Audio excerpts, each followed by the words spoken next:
الحمد لله رب العالمين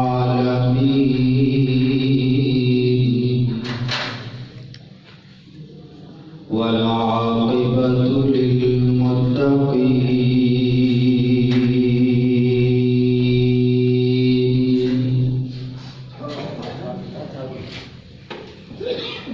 والصلاة والسلام على سيد الرسل محمد وعلى آله وأصحابه أجمعين.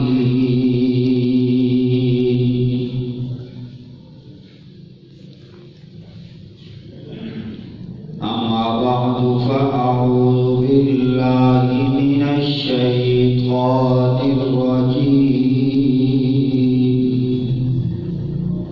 بسم الله الرحمن الرحيم.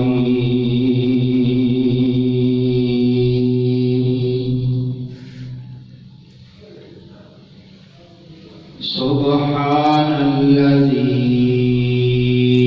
أسرى بعبده ليلا من المسجد الحرام إلى المسجد الأقصى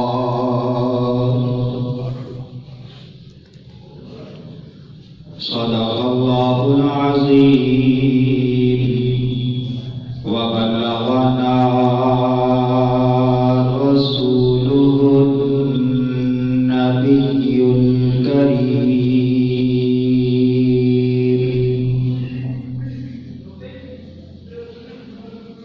ونحن على ذلك لمن الشاهدين والشاكرين والحمد لله رب العالمين.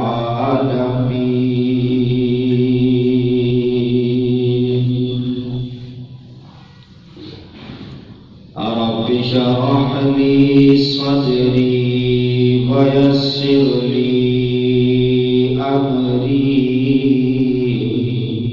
واحلل عقدة من لساني يفقهوا قولي. سبحانك لا علم لنا إلا ما علمتنا.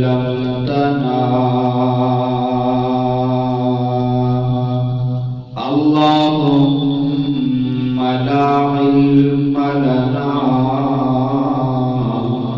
إلا ما علمتنا إنك أنت العليم الحكيم.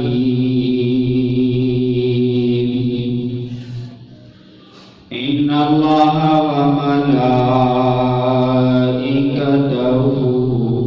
يصلون على النبي يا أيها الذين آمنوا صلوا عليه وسلموا تسليما.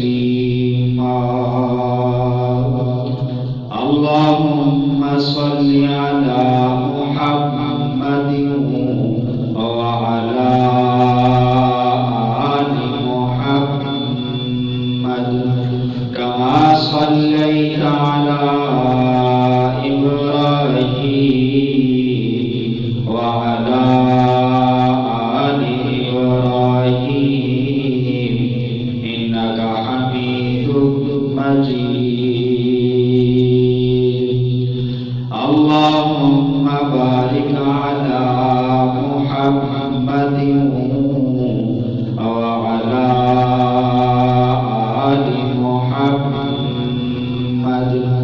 كما باركت على إبراهيم وعلى آل إبراهيم إنك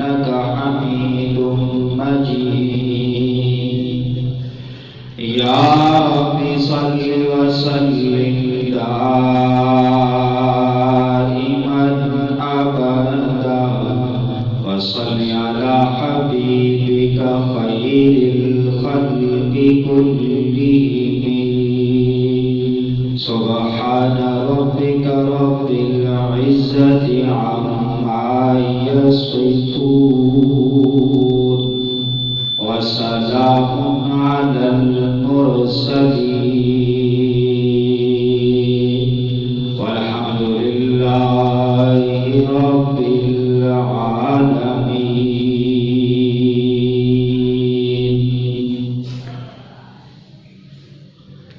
معزز سامعین اور بزرگان محترم، رجب کا مہینہ جیسا کہ آپ کو بتایا تھا معراج النبی کے حوالے سے بھی مشہور و معروف ہے. ویسے تو معراج کی تواریخ میں اختلاف ہے، لیکن 27 رجب المرجب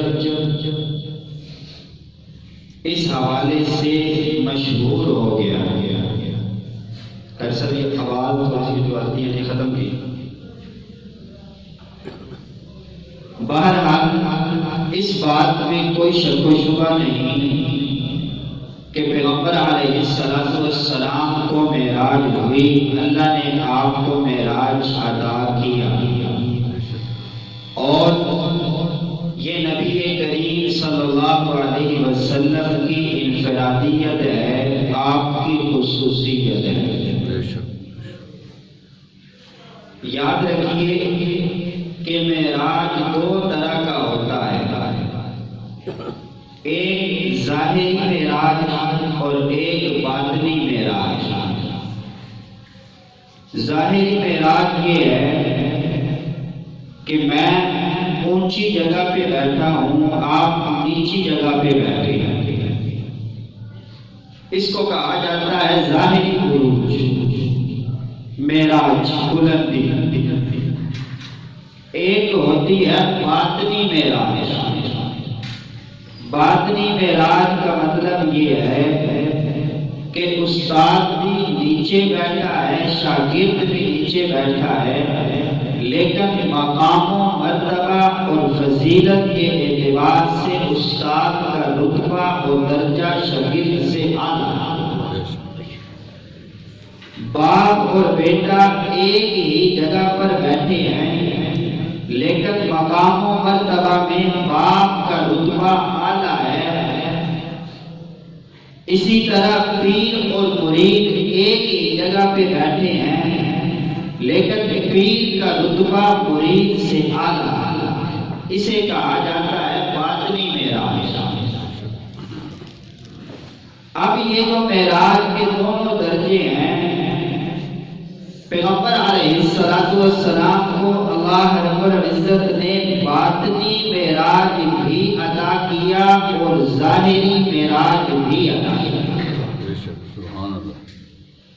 آپ کا باطنی معراج یہ تھا کہ 1,24,000 کم و بیش انبیاء میں اللہ نے آپ کو سب نبیوں سے اعلیٰ، افضل، برتر مقام عطا کیا.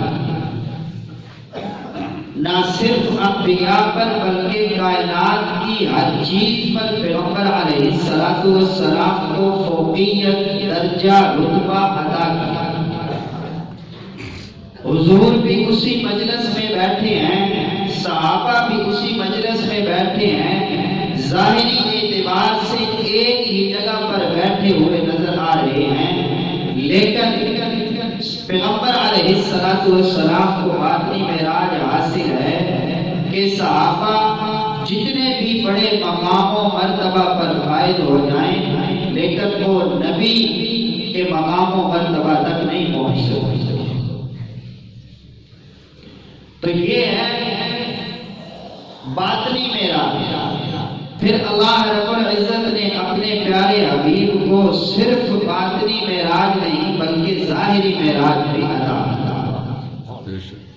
پیغمبر علیہ السلام اپنے ظاہری جسد، روح مع الجسد کے ساتھ مسجد حرام سے ہوتے ہوئے مسجد اقصی تک پہنچے اور مسجد اقصی سے سدرۃ المنتہا تک پہنچے اور سدرۃ المنتہا سے پھر پیغمبر علیہ السلام عرش معلیٰ تک پہنچے۔ اللہ سے ملاقات کی، اللہ سے بات چیت ہوئی، اللہ کی زیارت کی، اللہ کا دیدار بھی فرمایا۔ اب یہاں پر پیغمبر علیہ السلام کے معراج کے 3 حصے، ایک حصہ ہے حضور مسجد حرام سے مسجد اقصی تک گئے، دوسرا حصہ ہے کہ پیغمبر علیہ السلام مسجد اقصی سے سدرۃ المنتہا تک پہنچے، اور تیسرا اس کا حصہ ہے کہ سدرۃ المنتہا سے پیغمبر علیہ السلام عرش معلیٰ تک پہنچے، اور جہاں تک رب نے آپ کو پہنچانا چاہا پیغمبر علیہ السلام کو اللہ نے پہنچایا۔ یہ اس کے 3 حصے، تو 3 گروہ بنے ہیں پیغمبر علیہ السلام پر معراج کے عقیدہ کے اعتبار سے۔ ایک گروہ ہے ملحدوں کا، وہ کہتے ہیں کہ پیغمبر علیہ السلام رات کو سوئے، آپ نے خواب میں دیکھا، اور صبح اٹھ کر پیغمبر علیہ السلام نے اپنے اصحاب کے سامنے اس قصے اور واقعے کو بیان کر دیا۔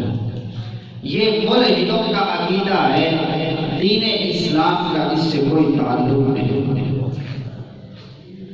دوسرا گروہ مشرکوں کا عقیدہ ہے، وہ کہتے ہیں کہ حضور جب مسجد حرام سے مسجد اقصی تک پہنچے تو آپ ظاہری بشری لباس میں تھے، لیکن جب مسجد اقصی سے سدرۃ المنتہا تک پہنچے تو اللہ نے آپ کو فرشتہ بنا دیا، ملک بنا دیا، اور جب آپ سدرۃ المنتہا سے آگے پہنچے تو آگے فرشتہ بھی نہیں جا سکتا، تو آپ کو گویا کہ اللہ نے خود ہی اپنی ذات میں بنا دیا، اللہ بھی وہی اور حضور بھی وہی، معاذ اللہ۔ یہ مشرکوں کا عقیدہ ہے۔ یاد رکھیں، حضور کو اگر یہ مانا جائے کہ آپ مسجد اقصی سے نوری مخلوق بن کے گئے تو یہ حضور کا مرتبہ اور رتبہ گھٹانا ہے، کیونکہ حضور سارے فرشتوں سے اعلیٰ برتر اور افضل ہے، آپ کا مقام و مرتبہ ان سے زیادہ ہے، تو حضور کو فرشتہ کہنا گویا کہ حضور کو ان کے مرتبے سے نیچے لے آنا ہے، جو کہ بالکل ناجائز ہے، حرام ہے، اور بندے کے دین اسلام سے خروج کا سبب بن سکتا ہے۔ تیسرا گروہ اہل سنت والجماعت کا ہے، اور وہ یہ ہے، ان کا عقیدہ اور نظریہ یہ ہے کہ حضور ظاہری جسم کے ساتھ، روح مع الجسد کے ساتھ مسجد اقصی سے مسجد حرام تک پہنچے، تب بھی حضور وہی تھے جو اللہ نے حضور کو بنایا، جو مقام و مرتبہ ادا کیا، اور پھر مسجد اقصی سے سدرۃ المنتہا تک پہنچے، تب بھی حضور وہی تھے، اور پھر سدرۃ المنتہا سے عرش معلیٰ تک پہنچے، تب بھی حضور وہی تھے۔ اور یاد رکھیں، اگر یہ مان لیا جائے کہ حضور کو وہاں سے تبدیل کر کے نوری بنا کے اوپر لے جایا گیا، پھر تو یہ معراج نہ ہوئی، کیونکہ روزانہ جبریل بھی آتا ہے، فرشتے بھی آتے جاتے ہیں، تو معراج تو ان کو بھی ہوئی ہے، لیکن یہ معراج حضور کی انفرادیت ہے کہ کسی نبی کو، کسی پیغمبر کو اور کسی انسان کو، کسی بشر کو اللہ نے وہ معراج، وہ رتبہ، وہ درجہ، وہ فضیلت، وہ مقام عطا نہیں کیا جو اللہ رب العزت نے پیغمبر علیہ السلام کو معراج عطا کیا۔ یہ آپ کی انفرادیت ہے، آپ کا معجزہ ہے، اور آپ کے لیے باعث فضیلت۔ اب دیکھیے معراج کرانے میں حکمت کیا تھی؟ معراج کروانے میں حکمت کیا تھی کہ اللہ نے پیغمبر علیہ السلام کو معراج کروایا اور اپنے پاس عرش پہ بلایا۔ علماء نے اس کی وجہ یہ لکھی ہے کہ آدم علیہ السلام کی نبوت و حکومت زمین پر ہے تو ان کی معراج بھی زمین پر ہے۔ نوح علیہ السلام کی نبوت آپ کی حکومت زمین پر ہے تو ان کی معراج بھی زمین پر ہے۔ اور اسی طرح باقی انبیاء کی عیسیٰ علیہ السلام تک نبوت زمین پر ہے تو معراج بھی زمین پر ہے۔ جبکہ پیغمبر علیہ السلام کو اللہ نے نہ صرف زمین کا ساری مخلوقات کا پیغمبر بنایا بلکہ آپ کی نبوت زمین پر بھی ہے اور آسمان پر بھی ہے۔ تو جہاں جہاں تک حضور کی نبوت ہے اللہ نے حضور کو وہاں وہاں تک پہنچایا۔ ایسی ہوتا ہے نا جی، اپنی تحصیل کا وزٹ کرتا ہے، دوسری تحصیل میں وزٹ نہیں کر سکتا، بطور سرکاری ملازم ڈی سی دوسرے ڈسٹرکٹ میں جو ہے وہ وزٹ نہیں کر سکتا بطور سرکاری ملازم۔ ملک کا صدر اور وزیر اعظم بطور صدر اور وزیر اعظم دوسرے ملک میں جا کر اپنی حکومت نہیں چلا سکتا۔ جس کی جتنی لمٹ ہے اسی لمٹ میں وہ جاتا ہے اور وہاں کے وہ اصول و ضوابط اور قوانین کو دیکھتا ہے۔ تو میرے اور آپ کے محبوب پیغمبر محمد مصطفیٰ احمد مجتبی صلی اللہ علیہ وسلم کی حکومت زمین پر بھی ہے، اللہ نے زمین پر بھی پھیرایا، آسمانوں پر بھی ہے، اللہ نے آسمانوں کی بھی سیر کروایا۔ ہمارا یہ عقیدہ اور نظریہ ہے، اللہ رب العزت نے پیغمبر علیہ السلام کو ساری مخلوقات کا نبی بنایا، ساری مخلوقات کا رسول بنایا۔ ہمارا یہ عقیدہ اور نظریہ ہے، اللہ نے آپ کو زمین پر بھی نبی بنایا، اللہ نے آپ کو آسمانوں پر بھی نبی بنایا۔ ہمارا یہ عقیدہ اور نظریہ ہے کہ بیت المقدس کے اندر پیغمبر علیہ السلام نے سارے انبیاء کی امامت کروائی۔ جب آپ نے سارے انبیاء کی امامت کروائی اللہ نے آپ کو امام الانبیاء بھی بنا دیا ہے۔ اور میرا یہ عقیدہ اور نظریہ ہے کہ جس نبی کو معراج زمین پر اللہ نے عطا کی وہ بطور آزمائش ہے۔ یونس علیہ السلام کو مچھلی کے پیٹ میں معراج عطا ہوئی لیکن بطور آزمائش، بطور امتحان ہے۔ ابراہیم خلیل اللہ کو آگ میں معراج عطا ہوئی بطور آزمائش ہے، بطور امتحان ہے۔ اسماعیل علیہ السلام کو چھری کے نیچے اللہ نے آزمائش میں ڈالا، معراج عطا کی زمین پر ہے، معراج ہے، آزمائش ہے۔ لیکن اللہ نے جب پیغمبر علیہ السلام کو معراج عطا کی اللہ نے آپ کو بلندیوں پر بلایا تو بطور آزمائش نہیں بلکہ بطور انعام معراج عطا فرمایا۔ بطور معراج انعام، معراج بطور انعام۔ سارے نبیوں کو معراج زمین پہ عطا ہوتی ہے بطور آزمائش، پیغمبر علیہ السلام کو آسمانوں پہ معراج ہوتی ہے لیکن بطور انعام۔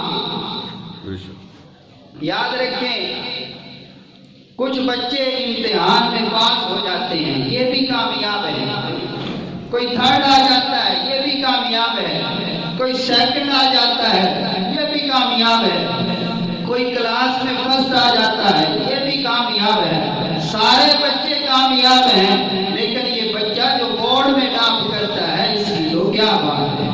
کامیاب تو آدم بھی ہیں، نوح بھی ہیں، اسماعیل بھی ہیں، ابراہیم بھی ہیں، موسیٰ بھی ہیں، عیسیٰ بھی ہیں، لیکن سب انبیاء میں جس نبی نے ٹاپ کیا ہے وہ محمد مصطفیٰ احمد مجتبی صلی اللہ علیہ وسلم، انہوں نے ٹاپ کیا۔ تو بورڈ میں جو بچہ پوزیشن لیتا ہے اس کا انعام بھی الگ ہوتا ہے، جو دوسرے ملکوں میں جا کے مقابلے جیتتا ہے اس کا انعام بھی الگ ہوتا ہے۔ اللہ نے ان کو انعام دیا دنیا میں، اور پیغمبر علیہ السلام کو اللہ نے انعام دیا معراج کی صورت میں آسمانوں پر۔ اللہ نے آپ کو انعام عطا، اور وجہ کیا ہے؟ امتحان میں فرسٹ کیسے آئے؟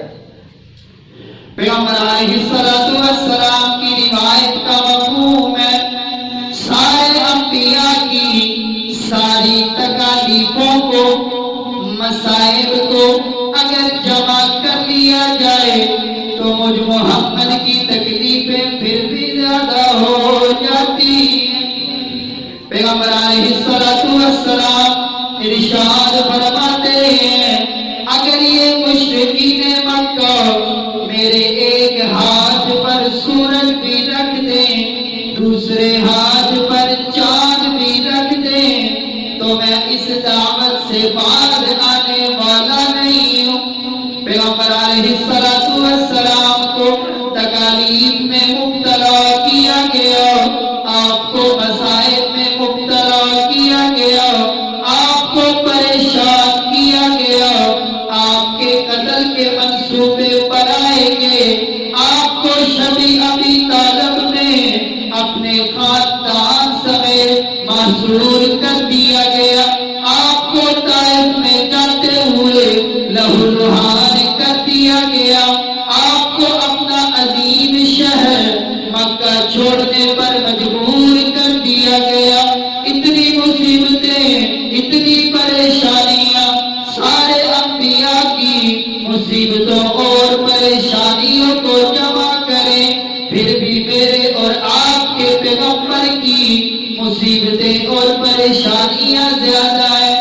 جب امتحان زیادہ ہیں کامیابیاں بھی زیادہ ہیں، جب کامیابیاں ہی کامیابیاں ہیں، جب کامیابیاں ہی کامیابیاں ہیں تو بطور انعام اللہ رب العزت پیغمبر علیہ السلام کو معراج عطا فرماتے ہیں۔ حضور ارشاد فرماتے ہیں کوئی نبی آئے گا امتی ساتھ کوئی نہیں، ایمان لانے والا کوئی نہیں، کوئی نبی آئے گا ایمان لانے والا ایک ہے، کوئی نبی آئے گا ایمان لانے والے دو ہے، تین ہے، چار ہے۔ نوح علیہ السلام 950 سال اللہ کے دین کی تبلیغ کرتے ہیں، دعوت دیتے ہیں، 81 یا 82 لوگ ایمان لانے والے ہیں۔ پیغمبر علیہ السلام کی ٹوٹل عمر 63 برس ہے، آپ نے 23 سال دعوت و تبلیغ کا کام کیا۔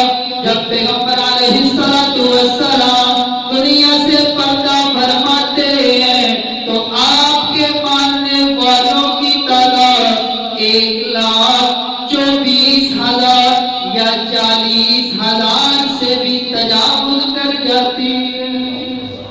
اتنی بڑی کامیابی، اتنی بڑی کامیابی، تو کامیابی پر انعام بھی اللہ نے اتنا بڑا عطا کیا۔ موسیٰ علیہ السلام ہم یہ کہتے ہیں ملاقات تو ہوتی ہے بات نہیں ہوتی، لیکن موسیٰ کو دیکھیں ملاقات تو بات تو ہوتی ہے ملاقات نہیں ہوتی، لیکن پیغمبر علیہ السلام جب اللہ کے پاس پہنچتے ہیں تو ملاقات بھی ہوتی ہے بات بھی ہوتی ہے۔ موسیٰ علیہ السلام کو اللہ نے ارشاد فرمایا تو مجھے نہیں دیکھ سکتا، تو میری زیارت نہیں کر سکتا۔ مدارج النبوہ میں ایک یہ روایت بھی نقل ہے جب موسیٰ علیہ السلام کے اللہ سے بار بار اصرار پر اللہ نے اپنی ایک تجلی کوہ طور پر ڈالی تو سارا پہاڑ جل گیا۔ موسیٰ علیہ السلام نے بے ہوش ہوتے ہوئے دیکھا کہ پہاڑ پر یہ عبارت لکھی ہے کہ لا تأکل مال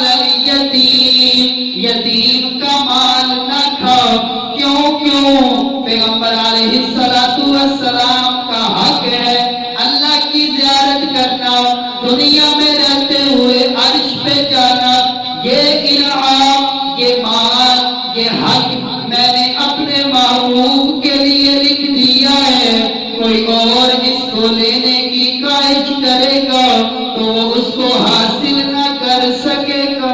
جب اتنی آزمائشیں آئیں، پریشانیاں آئیں، جب بندہ پریشان ہوتا ہے، اس کا دوست کہتا ہے، اس کا یار کہتا ہے آؤ تمہیں گاڑی میں بٹھا کر میں مری میں لے جاؤں، تمہیں مری کی سیر کراؤں، تمہارا دل خوش ہو جائے۔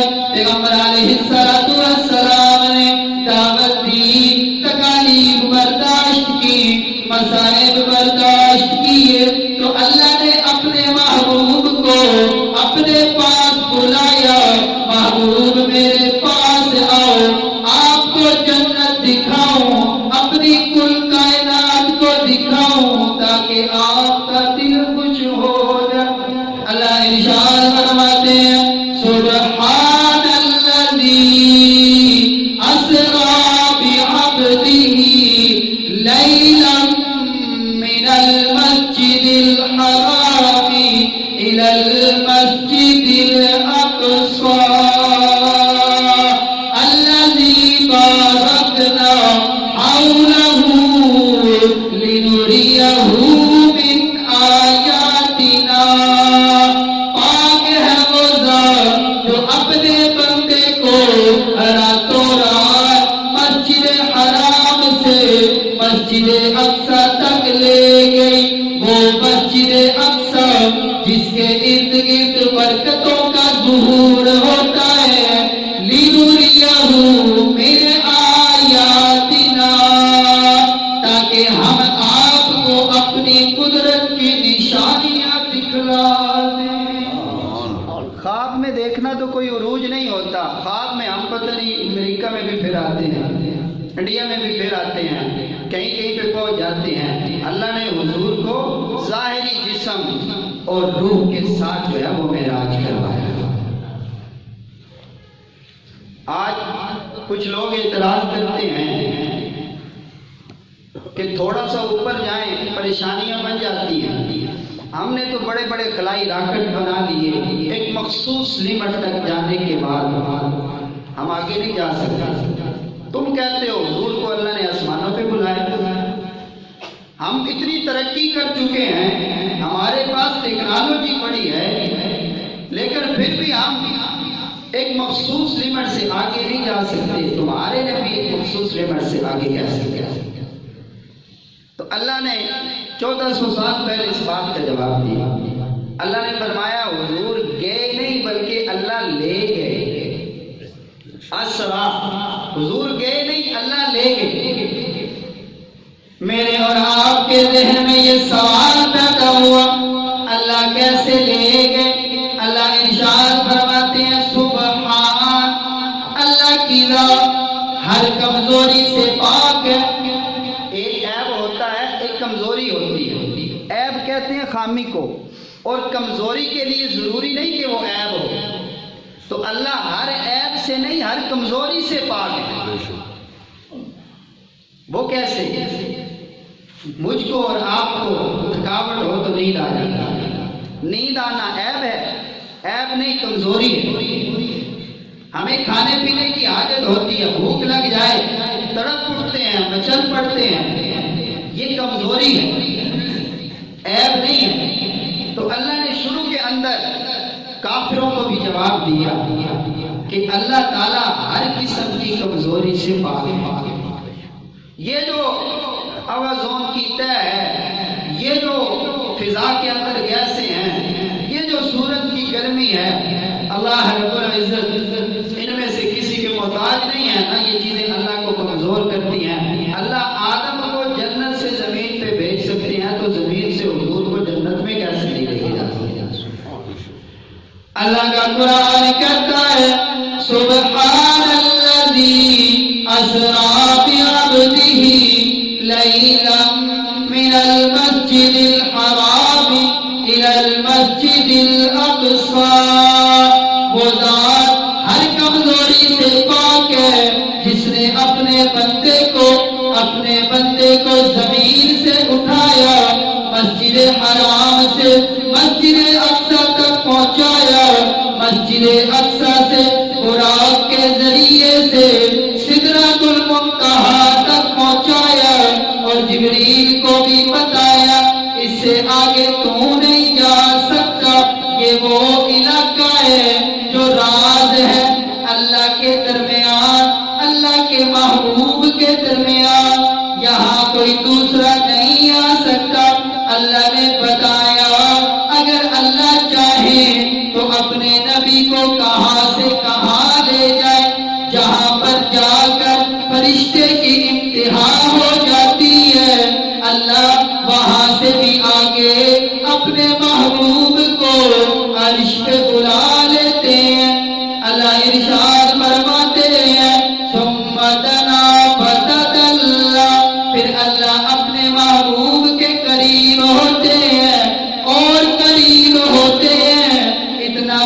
کچھ باتیں بتانے کی ہوتی ہیں، کچھ باتیں بتانے کی نہیں ہوتی۔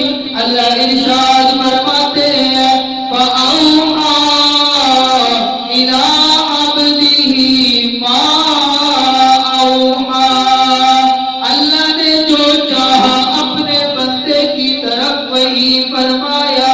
آج اللہ کے محبوب اور اللہ اکیلے ہیں، اللہ قریب بیٹھے ہیں حضور کے، جیسے اللہ کی شان کے لائق ہے۔ حضور اللہ کی زیارت کرتے ہیں، اللہ کا دیدار کرتے ہیں، جب عرش پہ بلایا جائے دیدار نہ کروایا جائے یہ تو ہو ہی نہیں سکتا۔ اللہ نے یہاں پہ یہ بات ارشاد نہیں فرمائی محبوب آپ مجھے نہیں دیکھ سکتے، بلکہ حضور نے فرمایا نور انی، میں نے اس کو دیکھا ہے، ایک نور تھا، میں نے اس کو دیکھا ہے۔ بہرحال اب تفصیل میں نہیں جاتے، اللہ نے حضور سے پوچھا جب ایک محبوب دوسرے محبوب سے ملنے کے لیے جاتا ہے تو کوئی تحفہ کوئی ہدیہ لے کے آتا ہے۔ محبوب آپ میرے پاس راتوں رات اتنی دور زمین سے آسمان پہ پہنچے ہیں، آپ بتائیے میرے لیے کیا تحفہ کیا ہدیہ لے کے آئے ہیں؟ اب دیکھیں اللہ کے پاس تو سب کچھ موجود ہے، اللہ کو کیا تحفہ کیا ہدیہ دیے جا سکتا ہے، لیکن حضور نے وہاں پہ بڑی خوبصورت بات کی۔ ہم اللہ کی عبادت کریں، ہم اللہ کو یہی تحفہ دے سکتے ہیں، باقی چیزیں تو اللہ کے پاس موجود ہیں، ہر چیز موجود۔ پیغمبر علیہ السلام ارشاد فرماتے ہیں، کہتے ہیں اے اللہ میں تحفہ لے کے آیا ہوں، ہدیہ لے کے آیا ہوں۔ اللہ کو معلوم ہے، پھر بھی پوچھتے ہیں محبوب کیا تحفہ ہے کیا ہدیہ ہے؟ حضور ارشاد فرماتے ہیں التحیات للہ، ساری کی ساری قولی عبادتیں اللہ کے لیے، اے اللہ تیرے لیے، ذکر و اذکار حمد و ثنا حمد و توصیف ساری کی ساری جو عبادت زبان سے کی جاتی ہے اے اللہ وہ تیرے لیے۔ پھر ارشاد فرماتے ہیں التحیات للہ والصلوات، ساری کی ساری بدنی عبادتیں اے اللہ تیرے لیے ہے، میری نماز تیرے لیے ہے، میرا روزہ تیرے لیے ہے، میری ساری کی ساری بدنی عبادت تیرے لیے ہے۔ پھر ارشاد فرماتے ہیں والطیبات، اے اللہ جو کچھ بھی مالی عبادت ہے وہ بھی تیرے لیے ہے، زکوٰۃ بھی تیرے لیے ہے، صدقہ بھی تیرے لیے ہے، خیرات بھی تیرے لیے ہے، نذر و نیاز بھی تیرے لیے ہے۔ جب حضور نے یہ تین تحفے تین ہدیے پیش کیے التحیات للہ والصلوات والطیبات، اللہ بھی تین تحفے تین ہدیے عطا کرتے ہیں۔ اللہ ارشاد فرماتے ہیں السلام علیکہ ایھا النبی، میری طرف سے اے میرے نبی تجھ پہ سلامتی سلامتی۔ السلام علیکہ ایھا النبی، ایک تحفہ ورحمت اللہ، اللہ کی ساری رحمتیں بھی آپ کے لیے ہیں، وبرکاتہ ساری کی ساری برکتیں بھی محبوب آپ کے لیے ہیں۔ تین تحفے اللہ نے عطا کیے، تین حضور نے تحفے دیے التحیات للہ والصلوات والطیبات، تین اللہ نے دیے۔ السلام علیکہ ایھا النبی ورحمت اللہ وبرکاتہ۔ ہم قیامت تک آنے والا ہر بندہ جو مسلمان ہے نماز پڑھے گا، جب تک وہ ان 6 تحفوں کا تذکرہ نہیں کرے گا اس کی نماز قبول نہیں۔ کیسی معراج اللہ نے اپنے محبوب کو عطا کی، میرا وجدان کہتا ہے حضور نے ارشاد فرمایا ہوگا اے اللہ میں نے یہ تکلیفیں میں نے یہ مسائل اکیلے برداشت نہیں کیے، میرے ساتھ بلال حبشی بھی ہے جس کو تپتے ہوئے کوئلوں پہ لٹایا گیا، میرے ساتھ خباب بھی ہے، میرے ساتھ خبیب بھی ہے، میرے ساتھ سیدنا صدیق اکبر بھی ہے، میرے ساتھ عمر بھی ہے، عثمان بھی ہے، علی بھی ہے، جنہوں نے 6 سال یا 7 سال کی عمر میں اسلام قبول کر کے میرا ساتھ دیا، طلحہ اور زبیر بھی ہیں، سعد اور سعید بھی ہیں، سارے صحابہ کرام ہیں، تو ان پر بھی ان کے لیے بھی کوئی ہدیہ ہونا چاہیے، ان کے لیے بھی کوئی تحفہ ہونا چاہیے۔ اللہ ارشاد فرماتے ہیں السلام علینا وعلی عباد اللہ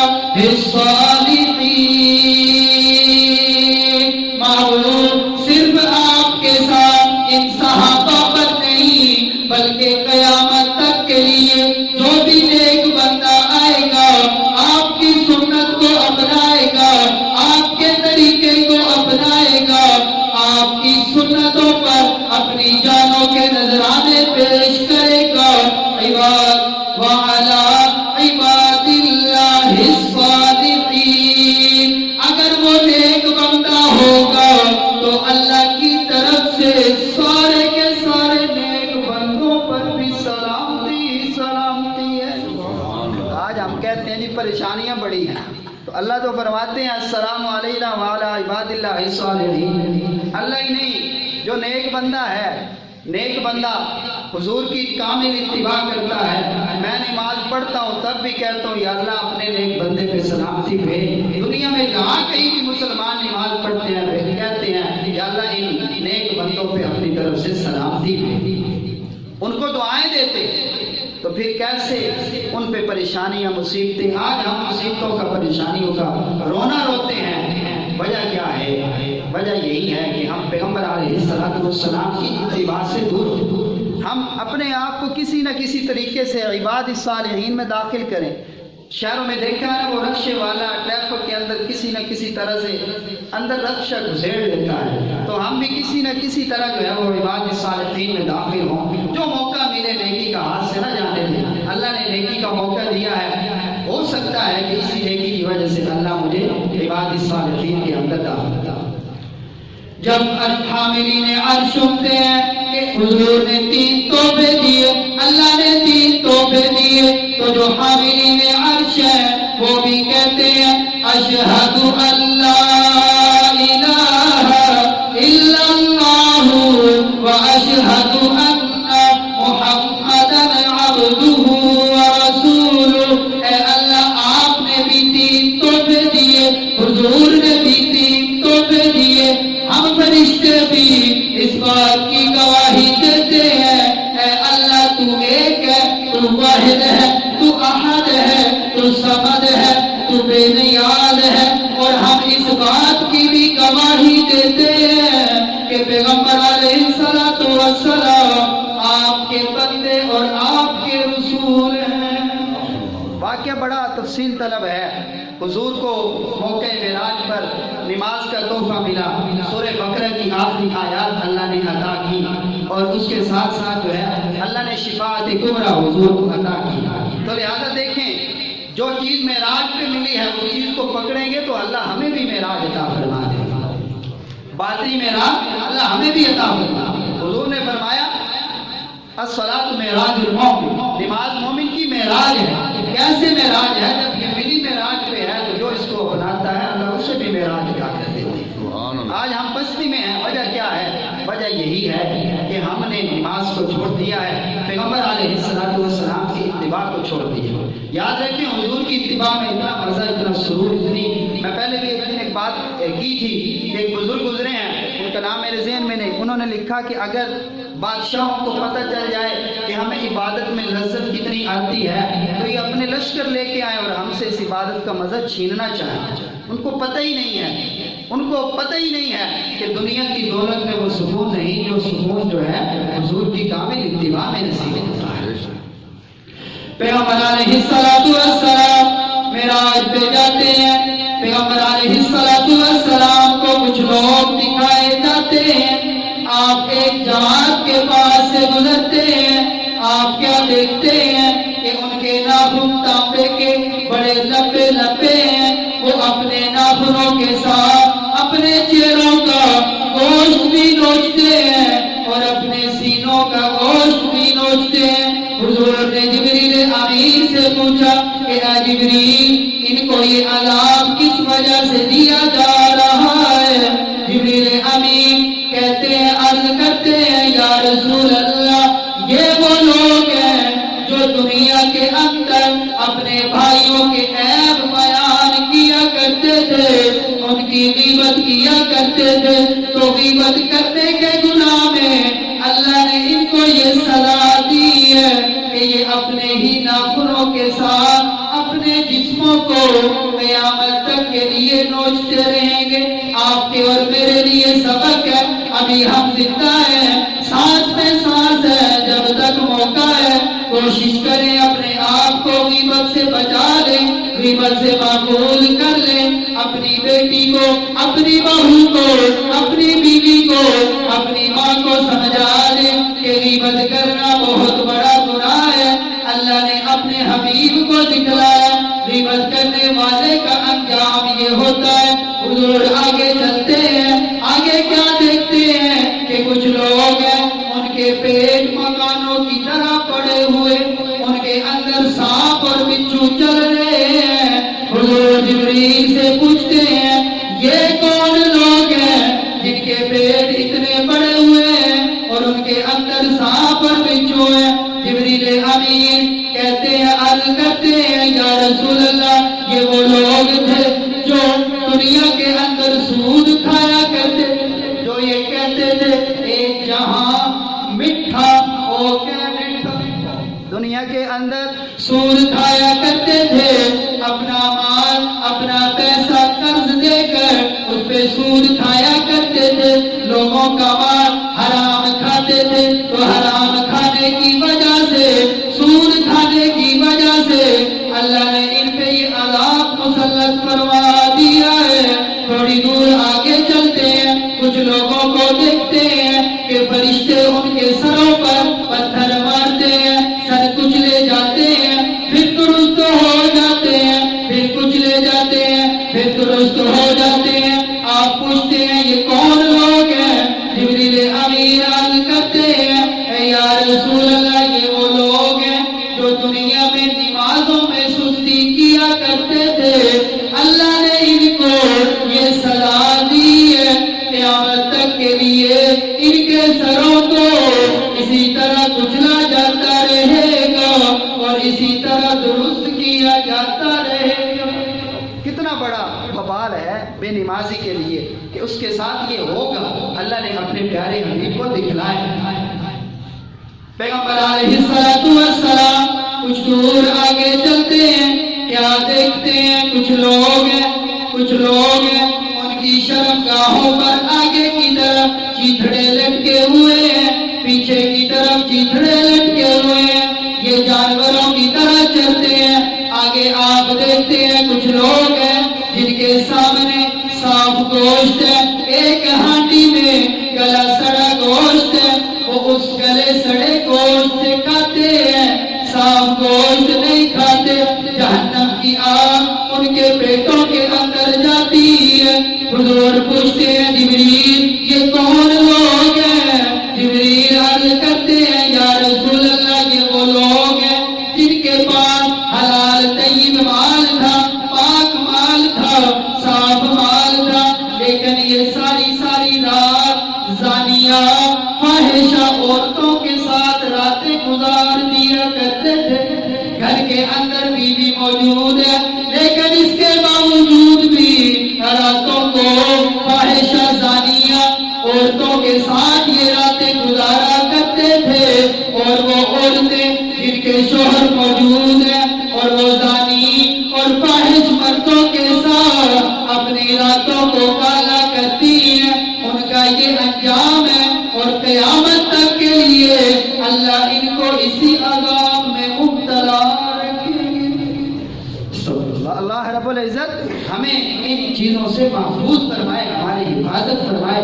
اللہ نے اپنے حبیب کو یہ چیزیں پہلے معراج میں بلا کے دکھا دی ہیں اور حضور نے بار بار اپنی امت کو یہ باتیں سمجھائی۔ تو معزز سامعین، آپ نے مکمل بیان سنا۔